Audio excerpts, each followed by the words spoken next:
উত্তর 24 পরগনা, মুর্শিদাবাদ, মালদা বা উত্তর দিনাজপুর, মূলত এই 4টে জেলা আর কি।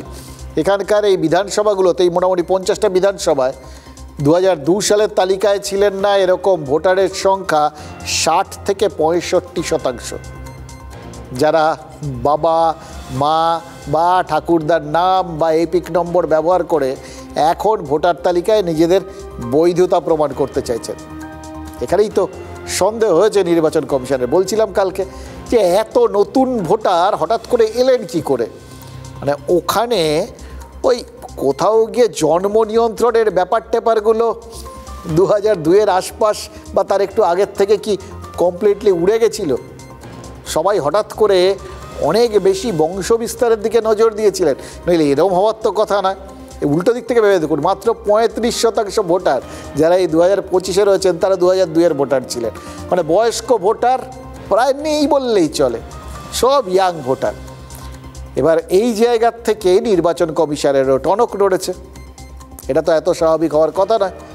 ফলে এসআইআর খাঁচা এর মধ্যে দেখুন অনেক বাংলাদেশি তো ধরা পড়ে গেছেন, যারা কোনো না কোনো ভারতীয়কে পরমাত্মীয় বানিয়ে ভোটার তালিকায় নাম তোলার চেষ্টা করেছে। এর বাইরেও তো এমন অনেক বাংলাদেশি থাকতে পারে যাদের ফর্ম ফিল আপ করার জন্যই এই 50টা কেন্দ্রে ভোটারের সংখ্যা প্রায় দ্বিগুণ হয়েছে। অর্থাৎ এখানকার বাবা মা অ্যাকচুয়ালি যাদের হয়তো বাবা মা নয়, যারা হঠাৎ করে উড়ে এসে জুড়ে বসে কারোর সন্তান হয়ে গেছে। এটা কিন্তু ঘটেছে। আপনাদের সামনে কত লোকের বক্তব্য আমরা তো তুলে ধরেছি, যারা জানেনই না তাদের অজান্তেই হয়তো তারা এক বা একাধিক সন্তানের বাবা মা হয়ে গেছেন।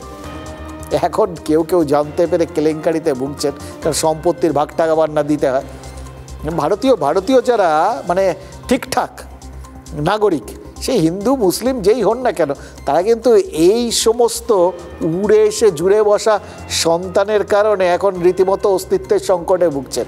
এখন যাদের ধরা পড়ছে না তাদের মধ্যে একটা বড় অংশকে কিন্তু এই বাবা মারা বা এদের সন্তানরা তারা ওই সম্পত্তির ভাগ ঠাক বা অন্য অনেক কিছু, আপনাদের শুনিয়েছিলাম একটা বক্তব্য, ওই জায়েদ দফাদার তিনি বলেছিলেন যে হঠাৎ করে তিনি আর যাই হোক এরা কি সে তো কেউ জানে না, এরা তো সন্ত্রাসবাদী হতে পারে, তিনি কোনো উগ্রপন্থীর বাবা হয়ে যেতে পারবেন না। কি সংকট বলুন তো।